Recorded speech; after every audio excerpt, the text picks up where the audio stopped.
Ok, on est enfin sur un setup qui tient la route, en tout cas un peu plus que les précédentes fois, dans lequel je vais pas tourner en rond sur moi-même, on devrait pas avoir de problème d'écho, je vais pas monter et descendre des escaliers, et surtout on a un son du coup qui est de bien meilleure qualité en principe. J'espère même pas de trop bonne qualité avec le micro que j'utilise assez peu souvent. Mais peu importe. L'idée de cette vidéo, très simple, je vous présente mon business aujourd'hui, comment est-ce qu'il est structuré. En 2 ans, il y a pas mal de choses qui ont été tout simplement mises à jour. Donc voilà, je vous ai préparé un petit graphique. Au fur et à mesure, vous verrez, je vais dévoiler entre grosses guillemets, ce qui se cache là, ici. En fait, sous chaque rectangle, il y a des choses qui sont écrites. Vous voyez ma petite tête juste ici et 2 rectangles, un vert, un marron pour les daltoniens. Le premier de mémoire, c'est la partie business physique et c'est la grande nouveauté, en 2024-2025 et celui qui est juste dessous, c'est le classique, pour lequel à mon avis la majorité des gens me connaissent, c'est la partie business en ligne. On va commencer par ça, c'est assez classique, je vais passer rapidement dessus. Pas parce que c'est moins intéressant, pas parce que ça génère moins de chiffres, au contraire, c'est ce qui aujourd'hui génère le plus d'argent, mais parce que c'est quelque chose de très classique qu'on voit, assez régulièrement sur YouTube et voilà, j'ai rien de très novateur, à apporter sur cette partie-là. Donc aujourd'hui, mes revenus proviennent en grande partie de cette partie business en ligne et notamment de 3 sites e-commerce. L'un plus que les 2 autres, très honnêtement. Il y en a un qui fait entre 160 et 220 000 € par an, l'année dernière. Ce site, et tous les autres d'ailleurs, il y en a un seul qui est 100 dédié à des produits physiques. Les 2 autres, c'est produits, digitaux/livres papier et des produits physiques. Voilà, c'est 3 sites qui sont positionnés dans des thématiques complètement différentes. J'en ai juste 2 où il y a un petit lien, il y a une petite passerelle. Et je me permets par exemple de faire des communications en newsletter qui poussent l'un ou l'autre avec des offres voilà, sur l'un de ces 2 sites.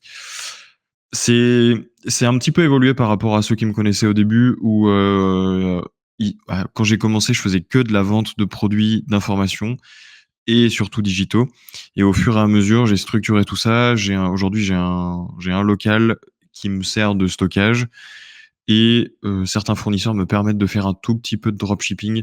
C'est vraiment marginal, aujourd'hui, dans toute l'activité. Mais voilà, aujourd'hui, ce qui reste. L'avantage de ces 3 sites, c'est qu'il y en a 2 qui sont dans des thématiques, il y en a un qui est vraiment dans un truc hyper niché où honnêtement je pourrais pas vendre autre chose que, le produit en question. Le nom de domaine est un perfect match, les produits qui sont dessus, enfin voilà, ça correspond à ça et j'ai pas la volonté non plus d'aller plus loin avec ce site-là. Et pour les 2 autres, c'est un peu plus large et ça me permet du coup de faire pas mal de tests sur, éventuellement des monoproduits. L'objectif de ces 3 sites, c'est de dégager, un produit qui, je l'espère, pourrait, prendre le pas en fait sur ces 3 sites, qui puissent tous être, supprimés ou vendus et que je me concentre juste sur une activité. Aujourd'hui, c'est beaucoup trop chronophage d'avoir ces 3 sites qui tournent en parallèle avec, des réseaux sociaux si je voulais bien faire, à animer sur chacun de ces sites, des newsletters, des workflows, d'automation à mettre en place ou à gérer, éventuellement une partie acquisition si j'étais vraiment, si j'avais des journées de 48 heures. Mais voilà, c'est vraiment très consommateur de temps. Pour certains, c'est quand même pas mal de petites marges et c'est un peu épuisant de courir après ces petites marges. Donc voilà, je m'y retrouve de moins en moins dans le fait de gérer des sites e-commerce en parallèle. J'aimerais avoir une belle marque comme on voit aujourd'hui, sur plein de sites qui fonctionnent très bien. On a eu des beaux exemples cette année sur, Qui veut être mon associé pour ceux qui ont regardé, de sites monoproduits ou en tout cas, qui étaient vraiment sur une niche précise et on voit aussi beaucoup de sites e-commerce émerger sur des produits complètement random, qui sont, des produits du quotidien, simplement avec, un beau branding, un beau packaging et cetera et c'est plutôt vers ça que je veux tendre. Donc voilà, je fais des tests en ce moment sur un de ces 3 sites, où j'ai lancé un produit qui sort un petit peu du cadre et qui, s'il fonctionne bien, je l'isolerai sur, un autre, site, complètement dédié. Voilà, je vous tiendrai au courant si jamais, sur une, prochaine vidéo étude de cas, vous voyez que ce chiffre a changé et que c'est 4, vous saurez pourquoi. Ensuite, très rapidement, Amazon KDP, entre parenthèses semi-auto. C'est un peu une vaste blague, cette source de revenus-là. Grossièrement, je fais rien du tout. Je poste des e-books dessus quand j'en fais rédiger des nouveaux et je fais un tout petit peu de publicité entre, je dirais 30 centimes et peut-être 5 € par jour, mais pas plus. C'est une source de revenus que j'ai pas réussi à craquer. J'avoue que c'est un petit peu frustrant. Je pense que je pourrais faire beaucoup mieux et en même temps, je sais pas si j'idéalise ce potentiel-là. Toujours est-il que ça me demande très peu de temps. Je fais rien du tout à part surveiller les budgets qui sont dépensés et mettre en ligne de nouveaux produits, et que ça rapporte environ, allez, 350-400 € au minimum par mois, et jusqu'à, en fin d'année pour la partie Noël, Black Friday, etc., jusqu'à, je dirais, 700-750 €. Pas beaucoup plus. Voilà, et dernier pilier de ma partie revenu en ligne, c'est un job dans une agence de CRO. J'en dis pas plus, c'est pas le truc sur lequel j'ai envie de m'attarder aujourd'hui, mais ça reste une somme relativement importante de mes revenus, une part relativement importante de mes revenus, pardon. Et c'est un peu biaisé. Je l'ai mis dans revenus en ligne parce que je considère ça comme une activité entrepreneuriale. C'est une boîte qui est en full remote. J'ai pas signé de CDI avec eux ni rien. Mais c'est pas non plus un revenu qui va sur mon compte société, sur lequel je payerai éventuellement de la TVA ou quoi que ce soit. C'est un peu entre les 2, mais j'ai quand même voulu la classer ici par transparence et parce que je pense que c'est important d'en parler. C'est bien de se diversifier et de faire du cash avec ce genre d'activité de service, heu, qui est peut-être pas le truc que je ferai toute ma vie, mais en tout cas qui est intéressant pour monter en compétences, pour voir plein de choses. Moi, je le conseille à tout le monde, à tous ceux qui font du e-commerce, tout seuls dans leur chambre, sur leur chaise de bureau. C'est pas mal d'aller vers d'autres activités comme ça de service qui vous permettent d'ouvrir un petit peu votre spectre, de vous ouvrir à d'autres trucs, de discuter avec des gens qui font potentiellement, certaines choses mieux que vous. C'est quand même moi, je trouve que c'est assez formateur. Donc ça, c'était pour la partie business en ligne. On passe à la partie business physique qui est complètement nouvelle puisque, c'était pas du tout le pilier que j'avais développé, quand j'ai commencé. Mais par contre, ça faisait vraiment partie de mes objectifs et c'était le truc. Je voulais utiliser mon cash pour réinvestir dans des business physiques. Donc je l'ai fait à travers 3 gros pôles. On va commencer par celui-ci parce que je m'en souviens plus. Voilà, et ça fait voilà, je vais pas m'attarder dessus, ça va aller assez vite. La salle de sport slash le studio gym, c'est l'objet du coup des 2 dernières vidéos que j'ai faites, dans lesquelles je vous présente le projet qui, au début, devait être un mix entre salle de sport et Airbnb, qui a complètement switché, dû à la demande qui était trop forte, et du coup, c'est 100 salle de sport. C'est un projet qui m'enthousiasme pas mal et qui devrait voir le jour à la rentrée en septembre, ou maximum, voilà, sur le dernier trimestre. C'est un petit peu la deadline que je me suis fixée. Pour info, à date, je suis à une cinquantaine d'inscrits. En France, je vous l'avais dit, le panier moyen sur une salle de sport, il est autour de 27 € par mois. Donc je vous laisserai faire vos petits calculs, mais en gros, je crois que ça fait un peu plus de 2 000 € par mois, si, c'est en supposant que ces 50 personnes s'inscrivent, ce qui est honnêtement pas du tout impossible. Ce sera peut-être pas ces 50 personnes-là précisément, mais j'ai aucun doute sur le fait que j'arrive à au moins rentrer, une grosse cinquantaine de personnes. Donc voilà, gros projet pour cette année. L'achat des machines n'est pas encore fait. Là, cette semaine, la semaine qui va venir, là, je vais acheter la partie de tous les sols pour le rez-de-chaussée, les sols vous savez, les espèces de dalles en noir là qui permettent de pas casser le carrelage, et voilà, qui fonctionnent très bien pour une salle. Donc ça devrait être commandé la semaine prochaine et potentiellement le recevoir en fin de semaine si le fournisseur fait bien son travail. Ensuite, on a du coup, la partie immobilière. Alors, j'ai marqué Airbnb fois 1, ce qui est un peu faux. On va mettre 1,5 pour l'instant. Je m'explique. Il y a un peu moins d'un an, c'était en mai l'année dernière, j'ai acheté mon premier bien qui n'était pas ma résidence principale. Un bien, pas très loin enfin, dans la même commune, qui était, pas très cher, avec un petit peu de travaux.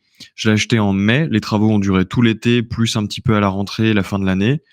À partir de décembre, janvier, ça a été principalement, finition, décoration, aménagement, et j'avais un petit dilemme, est-ce que ça valait vraiment le coup de le mettre en location courte durée ou pas? Je savais pas. D'ailleurs, c'est pas Airbnb, c'est plutôt LCD, et finalement, j'ai tranché, j'ai fait l'investissement pour le meubler et je l'ai mis, sur, toutes les plateformes, et il se trouve que ça marche pour l'instant très, très bien. Le premier mois, j'ai dû faire 47,5 47,5% de taux de remplissage, ce qui était un petit peu au-dessus de l'objectif que je m'étais fixé. Je m'étais fixé en gros 35-37% minimum pour que ce soit intéressant. Donc j'étais quand même pas trop mal au-dessus. Et là, sur ce mois-ci, donc le mois de mars, bon, je pense que mes prix, enfin, je suis même sûr, mes prix étaient vraiment pas assez élevés. Mais du coup, je suis à un taux de remplissage qui est à, les gens vont probablement avoir du mal à le croire, mais un taux de remplissage qui est à plus de 90%. Je pense que j'ai eu une ou deux nuits maximum où j'avais personne. Et le reste du temps, c'était plein. Donc ça a été une grosse gestion logistique, puisqu'aujourd'hui, c'est moi qui fais les ménages. Donc il fallait faire les allers-retours entre les machines, avoir l'aspirateur toujours dans le coffre, etc. C'était un petit peu complexe, mais la gymnastique se fait assez bien. Et c'était satisfaisant de voir qu'il y avait la demande. J'arrive même à louer en semaine à des profils de gens qui sont soit des retraités qui viennent en vacances dans la région, soit des gens qui viennent pour des chantiers. J'ai souvent des ouvriers qui sont soit tout seuls, soit deux, trois, et qui louent le logement sur toute la partie, je dirais, début de semaine, de lundi soir jusqu'au jeudi soir. Et après, en général, j'ai les week-ends, une autre typologie de clientèle. Donc, très satisfaisant. Je rentre pas dans le détail des sources de revenus, je l'ai un petit peu fait en dessous, mais je vais pas forcément le faire ici. Mais grossièrement, ce sera plus intéressant à la fin de l'année. Là, j'aimerais au minimum que cette location courte durée dégage quelque chose comme 10 à 11 000 euros par an. Ce serait bien. Plus, c'est forcément mieux, mais en tout cas, c'est un petit peu le seuil que je me suis fixé, à partir duquel c'est vraiment intéressant. Et je disais 1,5 puisque dans la résidence principale, il y a un Airbnb qui est prévu à un tout petit prix. C'est vraiment une chambre avec salle de bain, etc., mini kitchenette. Et ça, du coup, c'est en cours de finition. Je pense que pareil, à la fin de l'été, ça devrait être en location et ça devrait être louable. Voilà, je vous tiendrai au courant. Et j'ai aucune. L'idée, c'est juste que ça paye soit tout le crédit, soit une partie. Mais j'ai pas vraiment d'ambition sur cette deuxième location courte durée, à ce qu'il y ait un revenu dingue qui soit généré. Et hop, dernière petite source de revenus exotique sur la partie business physique, c'est la location de bornes photo.